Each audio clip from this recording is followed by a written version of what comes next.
Goeiemôre, dit is Dinsdag die 27ste Januarie. Vanoggend lees ons saam 1 Korintiërs 1 vers 10.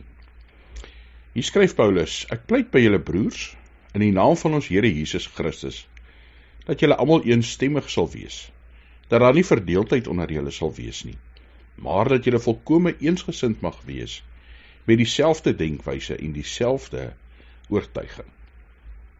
Wanneer ons as gelowiges, ons as gemeente, ons as kinders van God in hierdie wêreld gaan getuig, gaan bedien, gaan mense vertel van God, mense iets laat beleef van God se teenwoordigheid, is dit belangrik dat ons eensstemmigheid sal hê. Dat ons nie verdeeld onder mekaar sal wees nie. Want is die oomblik wat ons verdeeld is onder mekaar, wat ons met mekaar begin stoei, wat ons getuienis platval in die wêreld. Ons bediening het krag in ons eenheid. Ja, ons onthou ons land se ou lese, eendrag maak mag. Ja, ons moet nie verdeeld wees as gelowiges nie. Eensgesind, met dieselfde denkwyse, dieselfde oortuiging, die oortuiging en die denkwyse wat Jesus Christus gehad het. Kom ons gaan leef as eenheid, gaan dien mekaar, gaan bedien die wêreld. Here, U is die Almagtige. U is ons Vader. U is die Alfa en Omega.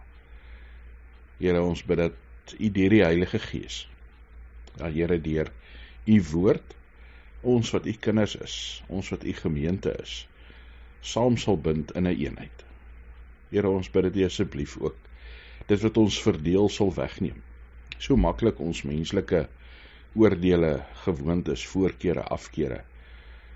Vergewe ons waar ons mekaar seermaak, waar ons goed doen, Here, wat U nie verheerlik nie. Dankie dat ons tot U kan bid, dat ons kan weet U verhoor ons gebede.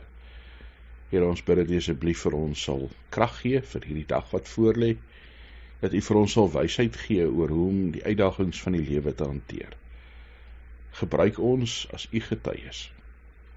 Dankie dat ons ook vir mekaar kan bid, dat ons kan vra, Here, dat U asseblief vir hulle wat siek is, sal genees, vir hulle wat seer het, sal verligting bring, vir hulle wat bekommerd is, sal vrede en rus gee.